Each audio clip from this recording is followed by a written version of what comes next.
뭐라고요? 다시 말씀해보세요. 그게 한국 거라고요? 상식적으로 생각해보세요.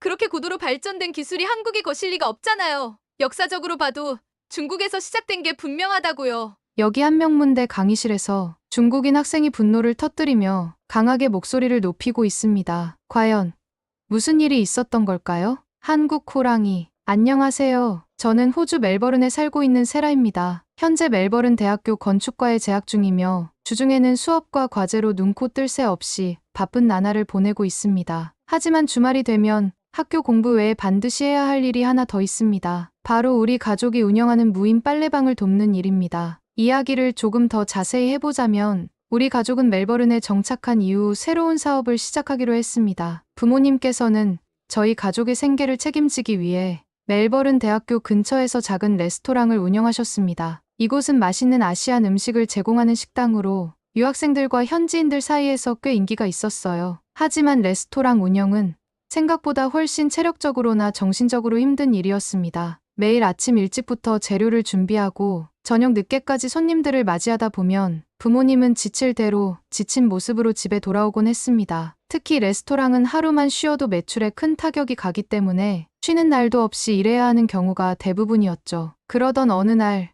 부모님은 지인을 통해 무인 빨래방 사업이 호주에서 유망하다는 이야기를 듣게 되었습니다. 레스토랑에 비해 인건비 부담이 적고 시간적으로도 더 여유로운 사업이라는 설명에 부모님은 큰 관심을 가지셨습니다. 우리도 무인 빨래방을 해보자. 이렇게 매일 몸을 혹사시키면서 살 수는 없잖아. 처음에는 우리 가족 모두가 고민이 많았습니다. 새로운 사업을 시작한다는 것은 결코 쉬운 일이 아니니까요. 레스토랑을 운영하며 이미 많은 경험을 쌓았지만 무인 빨래방은 우리에게 완전히 새로운 영역이었거든요. 하지만 부모님은 우리 가족의 미래를 위해 큰 결심을 하셨습니다. 그렇게 우리는 기존의 레스토랑을 정리하고 무인 빨래방 사업을 시작하게 되었습니다. 빨래방의 위치는 다행히 멜버른 대학교 근처에 있는 유학생 기숙사와 아파트 단지가 밀집한 지역이었습니다. 이곳이라면 세탁기와 건조기를 이용하려는 학생들이 많이 찾아올 것이라는 기대가 있었죠. 그리고 겉으로 보기에 무인 빨래방은 손님들이 스스로 세탁기를 이용하는 구조라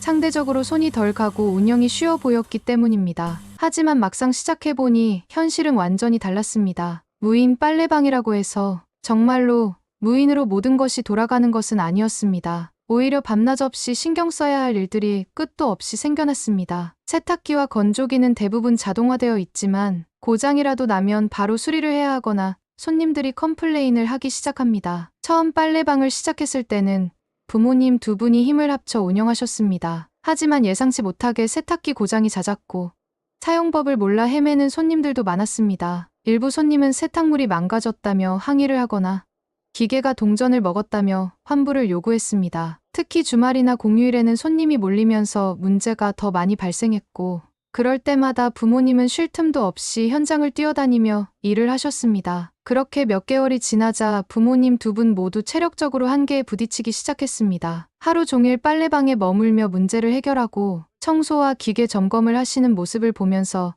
마음이 너무 아팠습니다. 결국 부모님은 더 이상 혼자서는 감당하기 힘들다며 제게 도움을 요청하셨고 저 역시 주말과 방학을 반납하고 빨래방을 도와드리게 되었습니다. 하지만 솔직히 말하면 이 상황이 너무 불만스럽습니다. 저는 아직 학생이고 학업과 미래를 위해 많은 시간과 노력을 투자해야 하는 시기입니다. 건축과라는 전공 특성상 과제와 프로젝트가 끊이지 않고 밤을 새워가며 과제에 몰두하는 날도 많습니다. 그럼에도 불구하고 주말이면 어김없이 빨래방에 나가 기계 점검을 하고 손님들의 불만을 처리하고 바닥을 청소하며 시간을 보내야 합니다. 이렇게 하다 보면 제 개인적인 시간은 물론이고 공부에도 집중하기가 어려워집니다. 처음에 부모님께서 무인 빨래방을 시작한다고 하셨을 때는 저도 나름대로 기대를 했습니다. 무인 시스템 덕분에 큰 어려움 없이 운영될 거라고 생각했기 때문입니다. 하지만 현실은 너무나도 달랐고 이제는 이 사업이 우리 가족 모두에게 큰 부담으로 다가오고 있습니다. 부모님께서도 이 상황이 힘들다는 것을 아시지만 이미 투자한 돈과 시간 때문에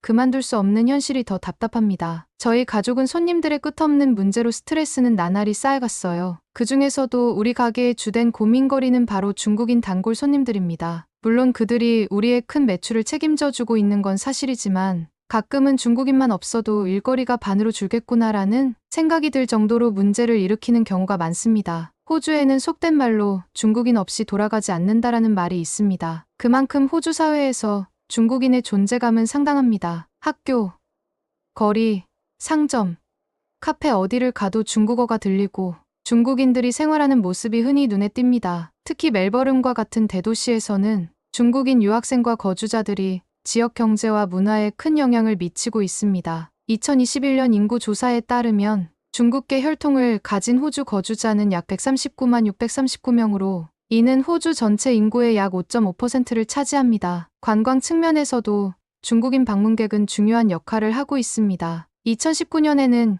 약 130만 명의 중국인 관광객이 호주를 방문하였으며 이는 호주 경제에 약 124억 달러를 기여한 것으로 나타났습니다. 우리 가족이 운영하는 무인 빨래방도 이 같은 중국인의 영향에서 자유롭지 않습니다. 인근에 유학생 기숙사와 아파트 단지가 많다 보니 단골 손님의 대부분은 중국인들입니다. 처음에는 중국인들이 많이 찾아와 주는 것이 고마웠습니다. 우리도 손님이 많아야 장사가 잘 되니까요. 하지만 시간이 지나면서 그들의 파격적인 빨래방 이용법은 우리 가족의 가장 큰 골칫거리가 되어버렸습니다. 중국인 손님들은 세탁기를 정말 아무렇게나 사용합니다. 그 중에서도 가장 심각한 것은 운동화입니다. 빨래방에는 운동화는 세탁기에 넣지 마세요라는 안내문이 큼지막하게 붙어 있지만 이것이 그들에게는 전혀 보이지 않는 모양입니다. 심지어 흙과 이물질이 가득 묻은 운동화를 그대로 세탁기에 집어넣고 돌리기까지 합니다. 세탁기가 덜컹덜컹 소리를 내며 고통을 호소할 때면 우리는 달려가서 세탁기를 멈추고 상황을 수습해야 합니다. 문제는 그들이 대부분 이런 사고를 치고는 도망가 버린다는 점입니다. 또 다른 고민은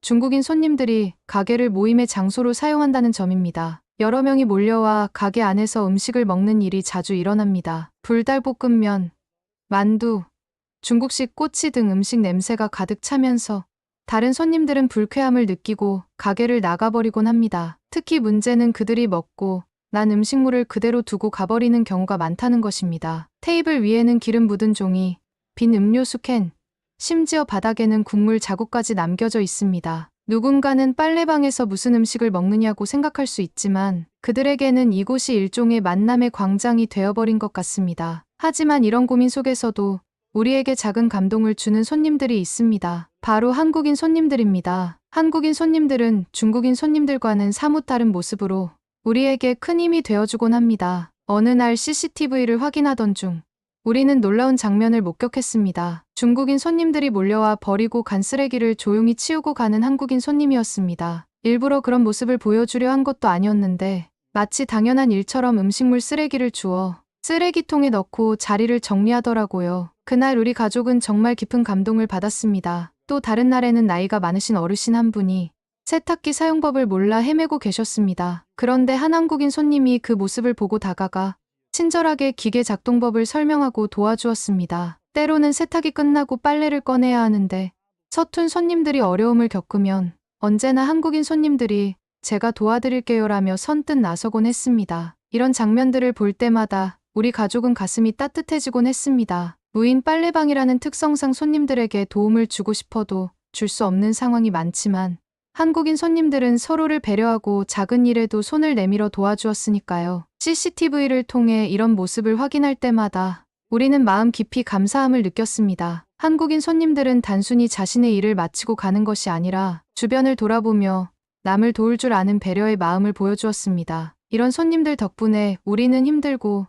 지친 하루를 조금이나마 위로받곤 합니다. 하지만 중국인들의 행태를 막을 방법은 없었어요. 무인 빨래방은 말 그대로 손님을 가려받을 수 없다는 것이 가장 큰 문제입니다. 우리는 모든 손님을 받아야 하며 문제를 일으킨 사람을 제재할 방법이 없습니다. 물론 CCTV가 있지만 이걸로 문제를 해결하기란 거의 불가능합니다. 심지어 그들이 음식물을 먹고 난 뒤에 쓰레기까지 치워야 하는 건 우리 가족의 몫이 되어버립니다. 이 중국인들은 저희 가게에서만 문제를 일으킨 게 아니었어요. 제가 다니고 있는 호주 멜버른 대학 건축학과 수업에서도 정말 큰 사건이 터졌습니다. 멜버른 대학 건축학과의 수업은 평소 학구적이고 흥미로운 분위기로 유명했지만 그날의 건축사 강의는 잊을 수 없는 순간으로 남았습니다. 교수님은 세계 각국의 건축 양식을 소개하며 건축의 역사와 문화적 가치를 차분히 설명하고 계셨습니다. 건축은 단순히 구조물을 짓는 것이 아니라 그 나라의 환경과 역사, 사람들의 삶을 담아내는 예술입니다. 교수님의 목소리는 여전히 차분하고 명확했지만 제게는 강의에 집중하는 게 무척 어려웠습니다. 강의실 뒤편에 앉아있던 중국인 학생들 무리가 수업 내내 중국어로 떠들며 시끄럽게 굴었기 때문이죠. 그들의 웃음소리와 목소리는 다른 학생들의 집중을 방해했고 주변에 앉은 몇몇 학생들은 불편한 기색을 감추지 못했습니다. 시간이 흘러 교수님이 한국의 건축을 설명하기 시작하셨습니다. 스크린에는 경복궁과 창덕궁의 아름다운 사진들이 띄워졌고 강의실 분위기는 한층 진지해졌습니다. 한국의 전통 건축은 자연과의 조화를 가장 중요시 여깁니다. 경복궁과 창덕궁은 기존의 자연 지형을 최대한 살려 건축되었으며 기와 지붕의 곡선과 창호는 섬세한 미적 감각을 잘 보여줍니다. 또한 온돌 시스템은 한국만의 독창적인 난방 기술입니다. 온돌은 바닥 아래 열기를 순환시켜 실내 전체를 따뜻하게 유지하는 방식으로 수천 년의 역사와 지혜가 담겨 있습니다. 교수님은 한국 건축이 자연환경과 사람의 삶을 하나로 연결시키는 중요한 가치를 가진다고 설명하셨고 학생들은 스크린에 집중하며 경청하고 있었습니다. 하지만 그 순간 중국인 무리 중 한 명이 갑자기 벌떡 일어나 큰 소리로 외쳤습니다. 그 온돌이라는 게 한국 거라고요? 말도 안 돼요. 강의실은 삽시간에 정적에 휩싸였고 모든 학생들이 그를 바라보았습니다. 그 중국 학생은 당당하게 소리를 높였습니다. 온돌은 한국 것이 아니라 중국에서 먼저 시작된 겁니다. 중국에는 캉이라는 난방 방식이 수천 년 전부터 존재했어요. 한국은 그걸 베껴서 마치 자기들 것처럼 포장하고 있는 거예요. 당황스러웠지만 교수님은 미소를 지으며 태연하게 말씀하셨습니다. 아, 캉 말이군요. 좋은 지적입니다. 하지만 온돌과 캉은 분명한 차이점이 있죠. 캉은 방 일부를 데우는 방식이고 온돌은 바닥 전체의 열기를 순환시켜 방 전체를 데우는 시스템입니다. 구조와 기술에서 차이가 크며 온돌은 한국의 기후와 생활 양식에 맞게 독자적으로 발전한 것입니다. 학생들이 교수님의 설명에 고개를 끄덕이기 시작했습니다. 그러나 그 중국 학생은 여전히 포기하지 않았습니다. 그런 말장난은 필요 없어요. 한국의 건축은 중국의 영향을 받았을 뿐입니다. 건축 기술에서 중국이 세계 최고라는 걸 왜 모르는 거죠? 우리 자금성을 봐요. 세계에서 가장 크고 웅장한 건축물이라고요. 그 순간 교수님은 피식 웃으며 대답하셨습니다. 우리 최초의 인간은 동굴에서 살기 시작하면서 돌과 흙, 나무를 이용해 주거를 해결했죠. 주거의 형태는 시대와 기후, 그리고 각 나라의 문화에 따라 자연스럽게 변해간다고 할 수 있습니다. 그 결과물들이 비슷하게 보일 수는 있지만 어찌 그것이 특정 국가의 것이라고 단정할 수 있을까요? 중국의 자금성은 분명 아름답고 웅장한 건축물입니다. 하지만 그것이 다른 국가들의 건축을 폄하할 근거는 되지 않습니다. 건축은 각 시대와 환경, 문화를 반영하며 독자적으로 발전하는 것입니다. 단순히 형태가 비슷하다고 해서 베꼈다고 주장하는 것은 건축에 대한 이해가 부족하기 때문에 할 수 있는 말입니다. 특히 유네스코 세계유산으로 지정된 한국의 건축물들을 폄하하는 것은 우스운 행동입니다. 생김새가 조금 닮았다고 해서 모두 따라했다고 주장하는 것은 편협한 시각일 뿐이죠. 건축은 단순한 모방이 아닌 그 나라의 자연과 사람,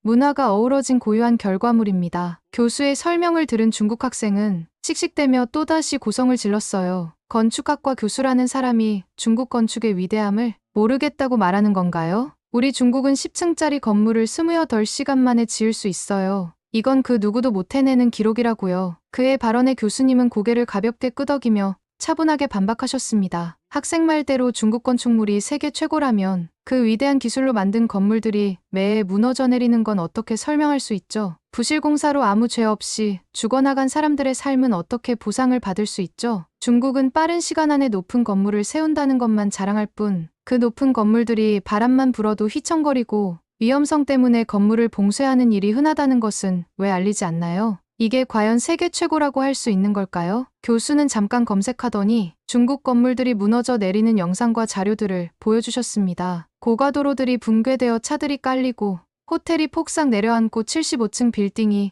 엿가락처럼 흔들리는 등 그 끔찍한 모습을 본 학생들은 입을 다물지 못하였습니다. 그 중국인 무리들은 아니라고 반박하고 싶었으나 그렇게 무너져 내리는 중국 건물들을 보니 더 이상 말을 이어나갈 수 없었죠. 당황한 이들은 중국어로 자기네들끼리 뭐라 불평하더니 강의실에 있는 책상들을 툭툭 치면서 그대로 강의실을 나가버렸습니다. 남아있는 학생들은 교수님에게 환호와 박수 갈채를 보냈습니다. 물론 저도 통쾌하게 박수를 쳤지요. 그러자 교수님은 한국에 대해 본격적으로 언급하기 시작하셨어요. 한국은 건축뿐만 아니라 모든 면에서 배워야 할 부분이 많습니다. 교수님의 말에 학생들은 모두 집중하기 시작했습니다. 교수님은 세계의 경제 성장과 문화적 위상을 비교하면서 한국을 특별히 강조하셨습니다. 여러분은 한국이라는 나라를 얼마나 알고 있나요? 한국은 단순한 경제 대국이 아니라 인류 역사상 그 어떤 나라에서도 찾아보기 힘든 성장을 이뤄낸 기적의 나라입니다. 학생들 사이에서 웅성거림이 들렸습니다. 교수님은 스크린을 넘기며 수치를 보여주셨습니다. 1965년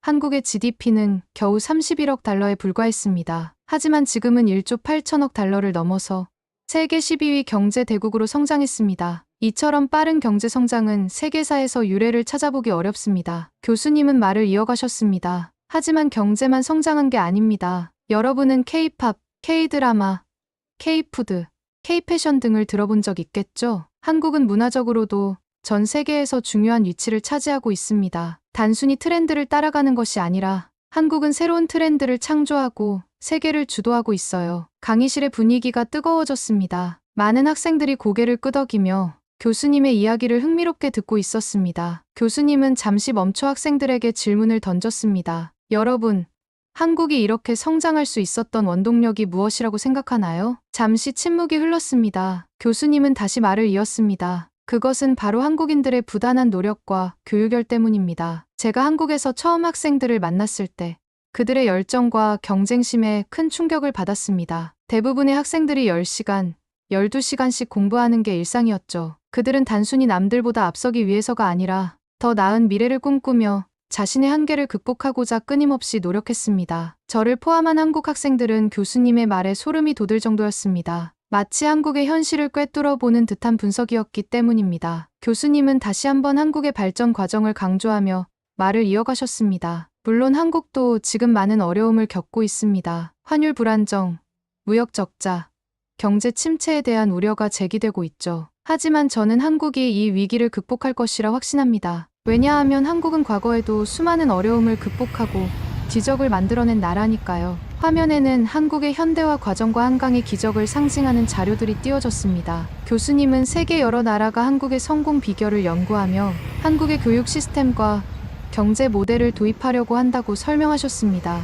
얼마 전 태국 정부는 한국의 교육 시스템을 자국의 교육 계획에 적극적으로 도입하겠다고 밝혔습니다. 또 베트남, 우즈베키스탄 등 많은 개발도상국들이 한국을 롤모델 삼아 국가 발전 전략을 세우고 있죠. 심지어 중국 현지에서도 한국의 교육 과정을 적용한 학교들이 설립되고 있습니다. 교수님의 말에 학생들은 놀라움과 감탄을 감추지 못했습니다. 교수님은 마지막으로 한국의 발전을 한마디로 정리했습니다. 한국은 단순히 빠른 성장만을 이룬 나라가 아닙니다. 한국은 역경을 기회로 바꾼 나라, 사람의 힘으로 기적을 만들어낸 나라입니다. 여러분이 한국의 문화와 경제를 더 깊이 이해하고 배운다면 많은 영감을 얻을 수 있을 겁니다. 강의실 안은 깊은 감동과 정적이 흐르다가 박수 소리로 가득 찼습니다. 한국 학생인 저조차도 교수님의 분석과 칭찬에 가슴이 벅찼습니다. 마치 외국인의 입을 통해 다시금 깨닫게 된 한국의 저력과 위상이었습니다. 그날의 강의는 단순한 경제 이야기나 문화 설명을 넘어선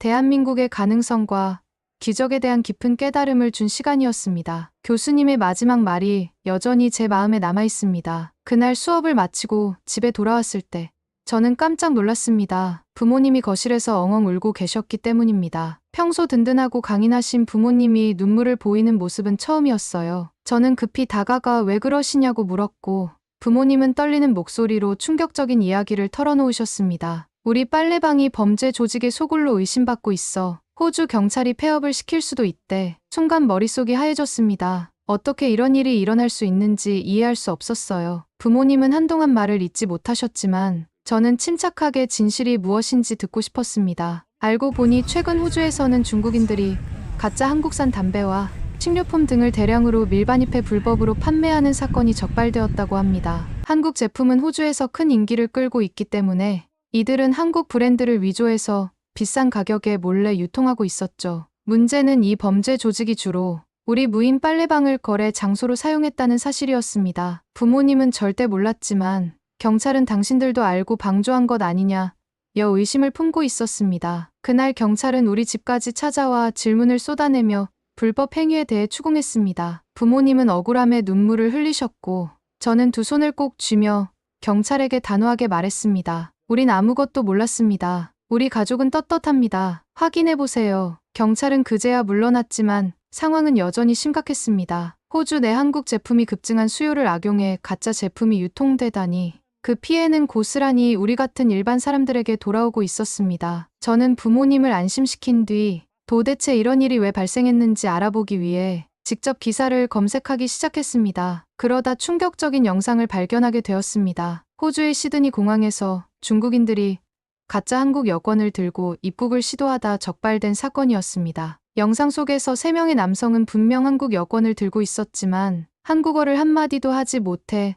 출입국 심사관에게 덜미를 잡혔습니다. 심사관의 질문에도 그들은 침묵으로 일관하거나 우기기만 했습니다. 결국 여권을 정밀 검사한 결과 이 여권들은 한국 여권을 조작하고 위조한 가짜였다는 사실이 드러났습니다. 그들의 진짜 국적은 중국이었고 비자를 취소당한 뒤 즉각 강제 추방되었습니다. 이 영상이 중국에 전해지면서 네티즌들도 씁쓸함을 감추지 못했습니다. 일부 네티즌들은 이런 상황에 대해 이렇게 반응했습니다. 한국 여권이 너무 강력하니까 저런 짓을 하는 거야. 한국 여권은 비자 면제국이 많잖아. 한국어라도 배우고 나가지. 한국말 못해서 걸린 거네. 이건 빙산의 일각일 뿐이야. 이런 사례가 엄청 많을 거야. 이 사건은 단순히 가짜 여권으로 끝나지 않았습니다. 가짜 한국 제품과 위조 여권까지 모두 연결되어 있었고 한국의 브랜드 가치를 악용하는 중국인들의 행태가 더욱 심각한 문제로 드러났습니다. 이런 상황을 알게 된 저는 분노와 허탈함이 동시에 밀려왔습니다. 우리 가족은 그저 열심히 무인 빨래방을 운영하며 살아왔을 뿐인데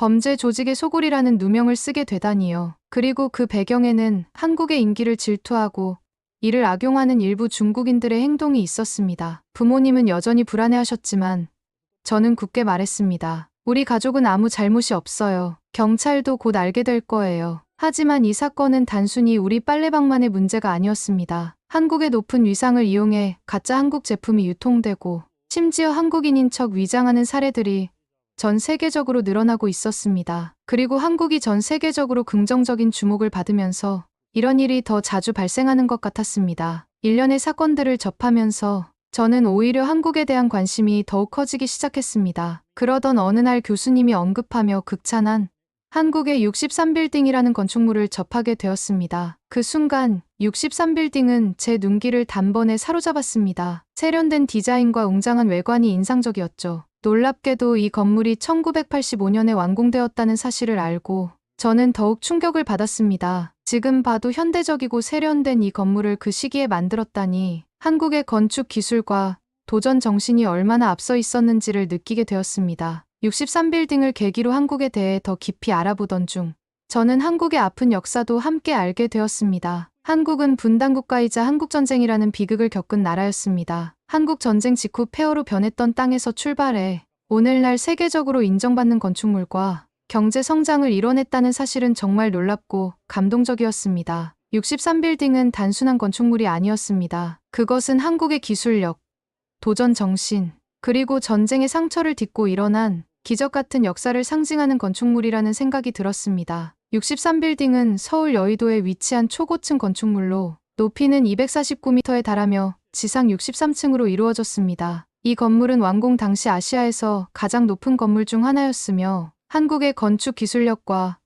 경제 성장을 상징하는 대표적인 건축물이었습니다. 63빌딩은 단순히 높이만 자랑한 것이 아니었습니다. 금빛으로 반짝이는 외관은 당대에 보기 드문 디자인이었고 태양광에 따라 색이 달라지는 유리 커튼홀 시스템을 적용해 기술적 혁신을 보여주었습니다. 건물의 입면에 사용된 금색 유리는 건축 당시 최신 기술이었으며 그 우아함과 독창성 덕분에 지금까지도 서울의 아름다운 스카이라인을 대표하는 랜드마크로 자리 잡았습니다. 당시 한국은 63빌딩을 완공하면서 세계에 놀라운 메시지를 던졌습니다. 우리는 기술력과 디자인 모두에서 세계를 따라잡고 있다. 63빌딩의 탄생은 결코 우연이 아니었습니다. 한국의 건축 기술은 과거의 아픈 역사를 딛고 성장하며 발전해왔습니다. 20세기 중반, 한국은 세계에서 유일하게 분단된 국가로 한국전쟁이라는 비극을 겪고 경제적, 사회적으로 큰 어려움을 겪었습니다. 전쟁이 끝난 후 한국은 초토화된 땅 위에서 재건을 시작해야 했습니다. 한국은 1950년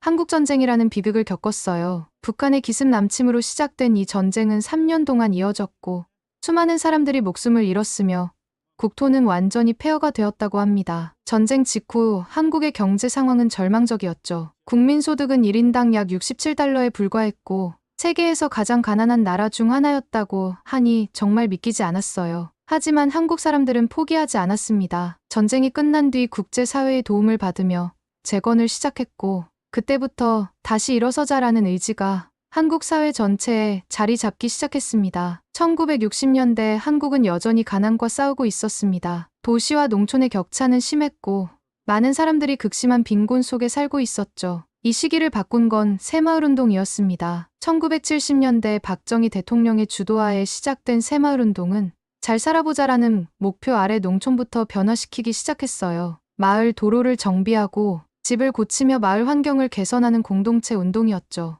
이 운동은 단순히 물리적인 개선뿐만 아니라 사람들에게 자립심과 근면성을 심어주는 계기가 되었다고 합니다. 이와 함께 한국은 경제개발 5개년 계획을 통해 본격적인 산업화를 추진했습니다. 포항제철과 같은 대규모 산업단지를 조성하고 수출 중심의 경제 전략을 펼치면서 한국 경제는 빠르게 성장했습니다. 1980년대에 한국은 고도 성장기에 접어들었습니다. 특히 1988년 서울 올림픽은 한국을 세계 무대에 알리는 계기가 되었죠. 이 시기 한국은 건설, 전자, 자동차 산업에서 두각을 나타내며 세계적인 경쟁력을 갖추기 시작했습니다. 하지만 경제 성장과 함께 한국 사회는 민주화 운동도 활발히 일어났습니다. 1980년 광주 민주화 운동, 1987년 6월 민주항쟁은 결국 직선제를 도입하게 만들었고 한국은 민주주의 국가로 자리 잡게 되었습니다. 경제와 민주화가 함께 이루어지면서 한국은 더 큰 성장을 준비하게 되었어요. 2000년대에 들어서 한국은 IT 강국으로 세계를 선도하기 시작했습니다. 초고속 인터넷 인프라를 구축하고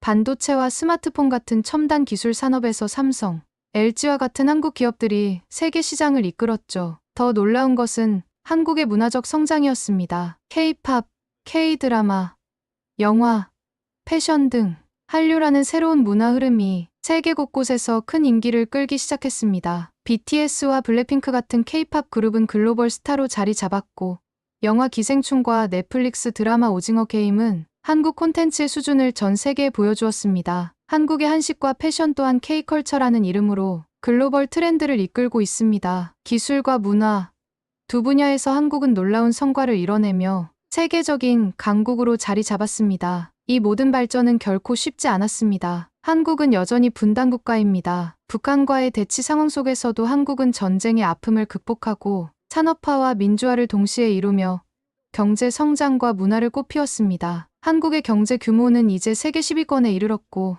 기술력과 문화적 영향력은 세계 곳곳에 퍼져나가고 있어요. 한국의 63빌딩은 단순한 건축물이 아니었습니다. 그것은 한국의 경제 성장과 기술 혁신의 상징이자 기적을 만들어낸 한국의 정신을 보여주는 하나의 결과물이었습니다. 한국은 전쟁과 빈곤 속에서 출발했지만 오늘날 경제 기술 문화 모든 면에서 세계를 선도하는 나라가 되었습니다. 한국인들의 도전과 노력, 그리고 그들이 만들어낸 기적 같은 역사는 건축학도인 저에게 큰 영감을 주었습니다. 저는 언젠가 한국을 방문해 63빌딩을 직접 보고 한국의 전통 한옥과 현대 건축물들이 어우러진 아름다운 도시를 둘러보고 싶습니다. 한국이 걸어온 이 길을 배우고 제 건축 설계에도 반영해서 저만의 건축 언어로 더 나은 세상을 만들고 싶습니다. 이렇게 멋진 건축물과 인재들이 자라날 수 있었던 한국이라는 나라가 정말 궁금해졌습니다. 교수님께서 수업에서 보여주신 한국의 고궁들은 사진만으로도 숨이 멎을 만큼 아름다웠어요. 그곳을 직접 걸으며 자연과 어우러진 고궁의 기와 지붕과 섬세한 창호를 본다면